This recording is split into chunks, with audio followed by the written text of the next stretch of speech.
बाबरी मस्जिद मामले में सुप्रीम कोर्ट के फैसले को लेकर जमीयत उलमा हिंद की जानिब से तैयार की गई एक तफसीली रिपोर्ट दिल्ली के कॉन्स्टिट्यूशनल क्लब में जारी की गई। इस मौके पर जमीयत उलमा हिंद के सदर मौलाना महमूद मदनी, सीनियर वकील सलमान खुर्शीद, इंदिरा जायद सिंह, फैजान मुस्तफ़ा और सेक्रेटरी नियाज अहमद फारूकी समेत कई अहम शख्सियात मौजूद रही।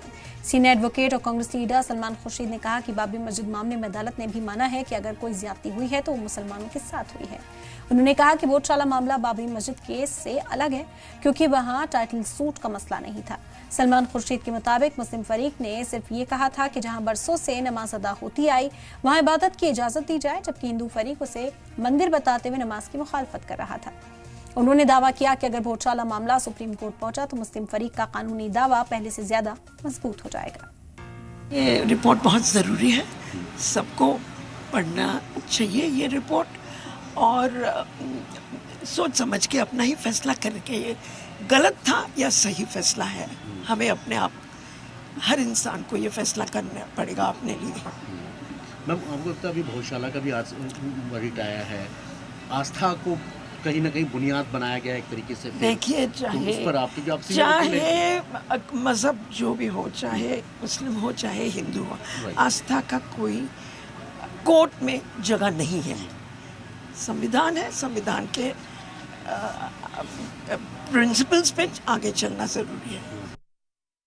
आखिर में तो हमें एक बात ये सोचनी है कि हम रास्ता कैसे निकालें।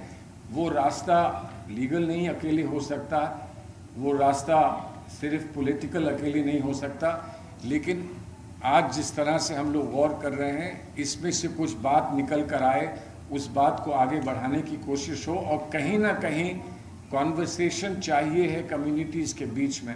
आज कम्युनिटीज़ के बीच में कॉन्वर्सेशन नहीं हो पा रहा है, ये हमारी सबसे बड़ी बदनसीबी है।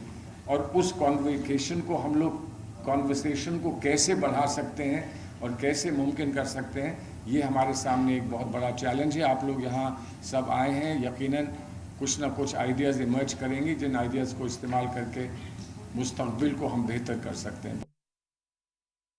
मुसलमानों ने बहुत ही रिस्पॉन्सिबिलिटी के साथ, बहुत जिम्मेदारी के साथ इंडिया के कॉन्स्टिट्यूशनल सिस्टम के साथ के ऊपर, कॉन्स्टिट्यूशन पे और कॉन्स्टिट्यूशन ने जो सिस्टम डेवलप किया है इंडिया को आगे चलाने के लिए और कमज़ोर लोगों को प्रोटेक्ट करने के लिए, उस पर भरोसा करके एक यानी उसको भी मैं हिस्टोरिकल कहूँगा, जो मुसलमानों का एटीट्यूड था, रवैया था, पर वो सिलसिला तो रुका नहीं है। जो भरोसा दिया गया था, अब वो कहेंगे कहाँ भरोसा दिया था, तो वो तो इस एक्ट की शक्ल में भरोसा मौजूद था। अब इसको आप ख़त्म करिए ना, ताकत तो है ही है ना, तो ख़त्म करिए तो ज़्यादा अच्छा होगा। ठीक तरीके से कर लीजिए, ये घुमा फिरा के करने की क्या ज़रूरत है।